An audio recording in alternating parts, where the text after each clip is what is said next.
Hello, my friends. Good morning and a very, very happy Monday to you. How are we going? Let me know when you're coming on that you can hear me and that you can see me. I'm just going to make sure, having said all of that, that this is working. Come on, little. There we go. There's the notification. I wondered where it would be. All right. Fabulous. Let's go like this. Options. And we are off. Welcome to Monday. All right. Yes, that's going there. All right. I've shared that. Hello. Hey, Kylie. How you going? All right, so what I wanted to chat with you first and foremost, I just got off the phone with not the phone actually, just got off the meeting with my accountant off the back of doing our numbers from last financial year, getting ready to do the tax returns and everything else. And got to tell you, don't know if you've been in this boat as well, my financial year last year was it was nowhere near as good as what it would normally be in terms of revenue. Which is a really interesting kind of thing, I think. And he said to me, he actually said, "Hey, Jeanette, how you going?" He goes, "So, Nicola, how are you feeling? Are you happy with your numbers from last year?" And I said, "Well," I said, "the ego part of me is like no, I'm actually a little embarrassed, but, on the other side, the mental health side of me, the world didn't end side of me, we're not dead, we're still alive and kicking side of me is like, you know what, it's okay, we've absolutely got this." And I think it's a really interesting conversation to have first and foremost around, what is your measures of success? What are your measures of success? Because I'm just going to put this down actually. What are your measures of success? Because for one person, revenue is a really important thing, right? So I'm just going to put this in the notes from today because I want you to see this. What are your measures of success? Because one person's measure of success might be the amount of money that they make. Another person's measure of success might be around how much travel they do. Another person's might be around their mental health and well-being. It might be the number of clients you have. It might be the number of people you've served. It might be the number of reports you have left over to write at the end of the week. My therapist, I'm talking to you. There's so many different measures of success. It could be about being mortgage-free. It could be, anything at all, the number of programs you ran. For me, when he said to me, are you happy with your numbers from last year? It was like, well, actually, you know what? No, I'm not, but I am by the same token. I have, so we're talking about last financial year. So we're in October, obviously here, everywhere around the world. And generally in October for small business owners in Australia, we've finished our financial year at the 30th of June and we're starting to get our returns prepped and ready. We're looking at what needs to be done and how our money is allocated and what our tax bill is going to be and all of that fun stuff. And so it's a really timely kind of conversation to go, all right, well, are you happy with what happened last financial year? And what are you going to do about, next financial year? How are you feeling about this financial year? And I said, you know what? I don't know what this financial year is going to look like. It actually could well be another shit show. Who knows?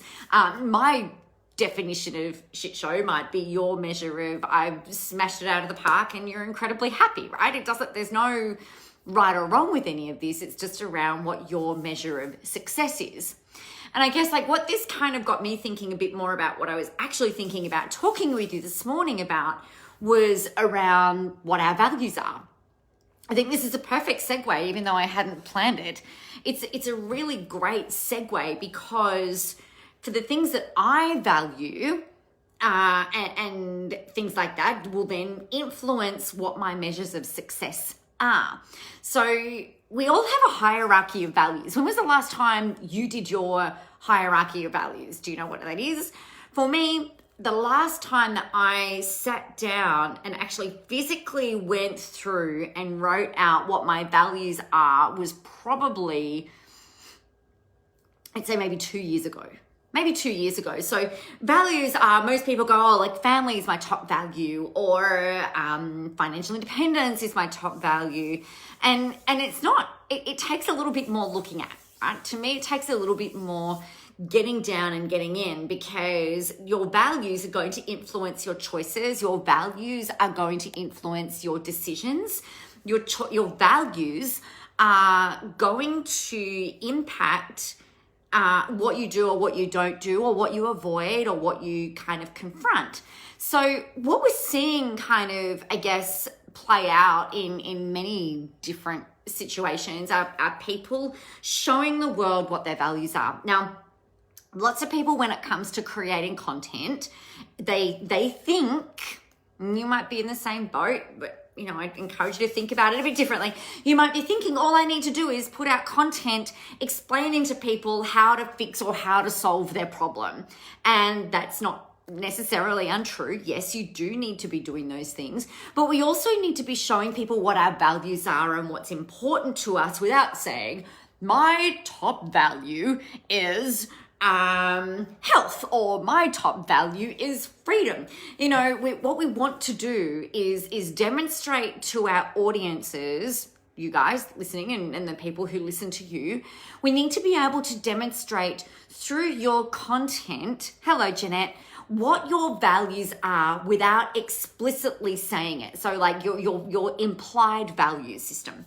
So for me, you all know that one of the reasons that I have found, maybe you don't know, one of the reasons that I found these last coming up 2 years a little bit interesting, particularly the last 12 months, I found it a little bit interesting because one of my top values is freedom and being able to travel, right?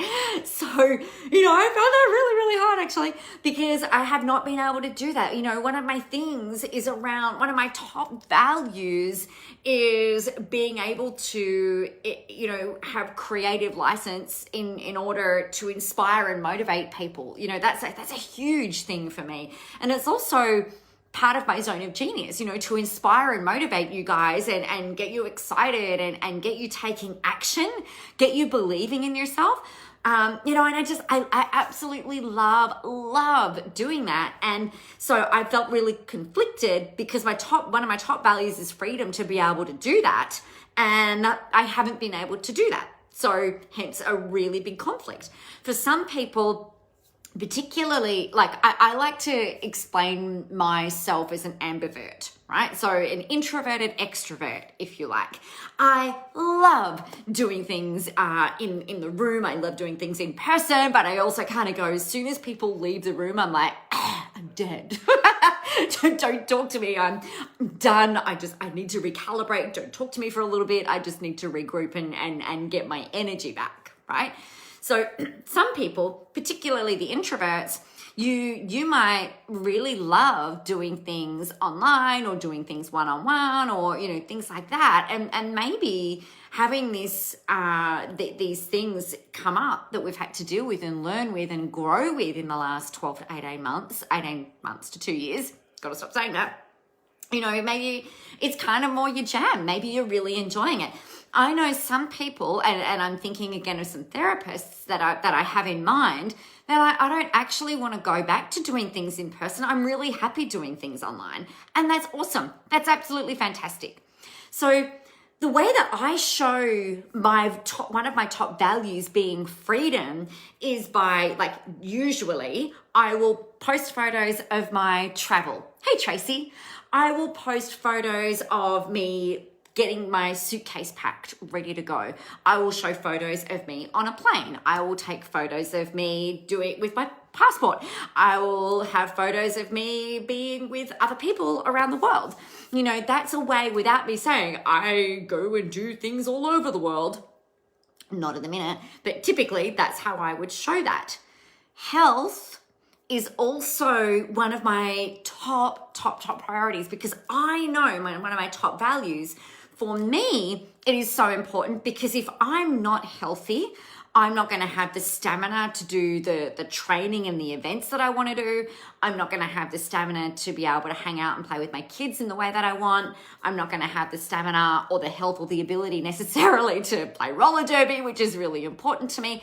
So health is super important. And so therefore what I eat and what I put in my body is something that I'm really passionate about. So I've been vegan, 95% vegan, not an angry one, 95% vegan for like, I don't know, the last 14 months or so. And part of that, the way that I share that is by showing different photos of food, photos of us walking, photos of the gym, different stuff like that, because that explains how I am and what's important to me. Now, why should your audience care? Because this is a big thing, right? It's all well and good to go, all right, I like being healthy. Look, here's my water bottle. No worries, Jeanette. Why should your audience care what your values are? Well, let's brass tacks it. The competition is fierce, right?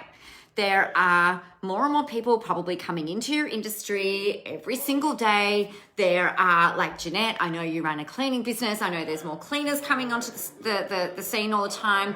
There's more coaches, there's more therapists, there's more online practice managers. There are more admin staff. There are more people graduating. There are more and more and more and more and more people coming around all the time. So how the heck is your audience going to differentiate you from someone else to someone else to someone else to someone else? How are they going to choose who to listen to? How are they going to choose who to follow? How are they going to choose who to buy from?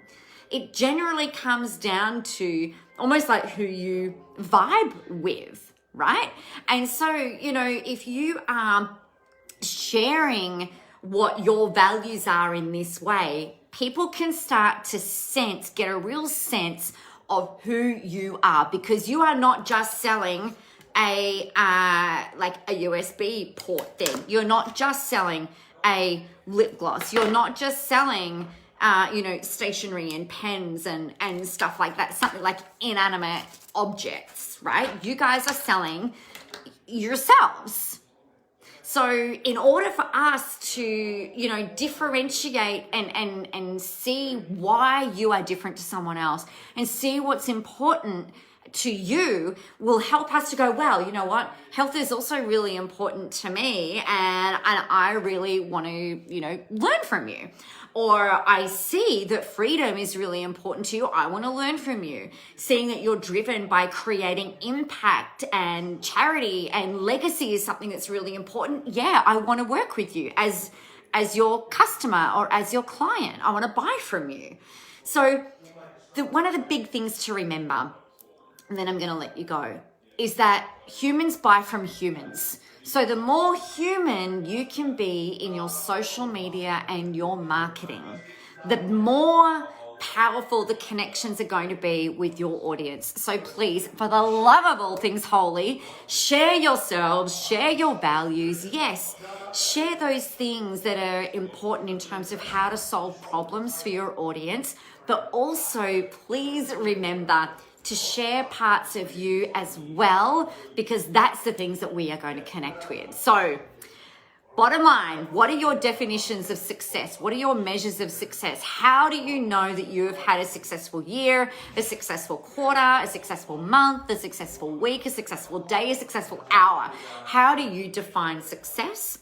And the second thing is, how are you demonstrating your values? Do you know what your hierarchy of values are?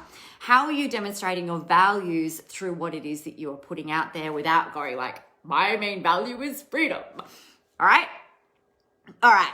So any questions like this, let me know, and I would love to answer them for you. If you are still looking to save your ass and build your email list, I have rolled out module 1 this morning. You can still jump in on that. Right now, I will be closing the cart tonight. So if you want to jump in on that, you best get in really quickly. You'll get the recording close to straight away from module 1, and module 2 rolls out tomorrow. So that is how that will work. But like I said, any questions, let me know. And if not, that's ace. I will see you tomorrow. So get out there, go help some people, have a whole ton of fun doing it. And remember that the world is ready for your brand of awesome. I'll see you tomorrow, if not before.